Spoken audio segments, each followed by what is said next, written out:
One of the more visible signs of the technological revolution sweeping the Russian armed forces is the proliferation of battlefield robots being tested for use with the ground forces. The range of programs suggests this is a high priority for the Russian Ministry of Defense, and the existence of such weapon systems is indicative of the importance being placed on implementing the digital revolution in the armed forces to make them capable of waging net-centric warfare relying on small units operating independently without a well-defined front line.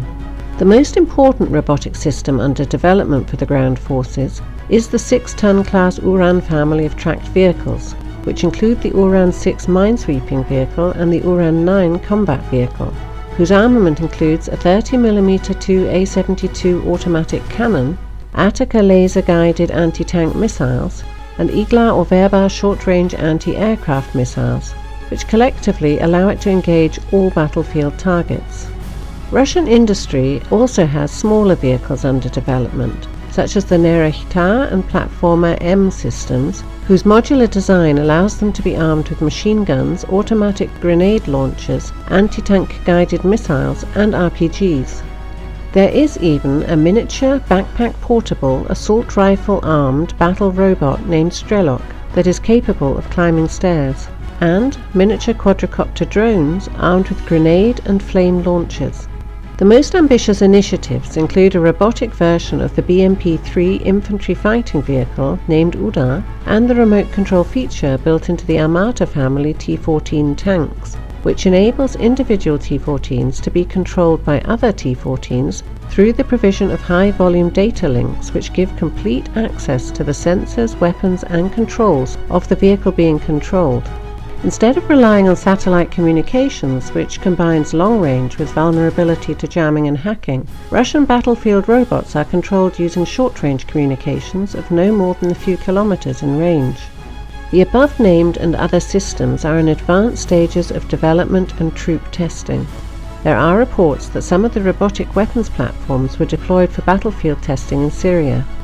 While the reports of them spearheading assaults on jihadi positions in Syria while under control by Moscow-based operators are likely exaggerated, battlefield robots are being developed to perform two kinds of missions. The comparatively small size of modern armies means that stable front lines will be rare in future warfare. Even the small in size Donbass theatre of operations has a front line consisting of checkpoints, fortified positions and garrisoned towns, rather than continuous trench lines, which presents both sides with opportunities for infiltration. It means that every unit has to worry about providing its own security and protection, both when occupying permanent positions and on the march. And the robots can provide that capability by performing surveillance and patrolling roads to discover ambushes and roadside mines. The other mission is overcoming prepared defences, including in urban terrain. The lethality of modern weapons means that offensive operations against opposing units in strongpoints or urban terrain are likely to suffer many casualties.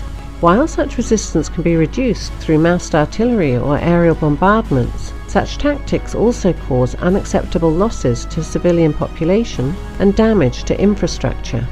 Armed battlefield robots can perform armed reconnaissance by compelling defending units to reveal their positions by prematurely opening fire, clearing minefields and obstacles, and destroying individual strongpoints. The development of a modern armour force, deployment of the Ratnik individual soldier suite, and the work on battlefield robots is aimed at ensuring the Russian ground forces can prevail not only in mobile armed warfare, but also in the positional slugfests that have characterized the recent armed conflicts around the world.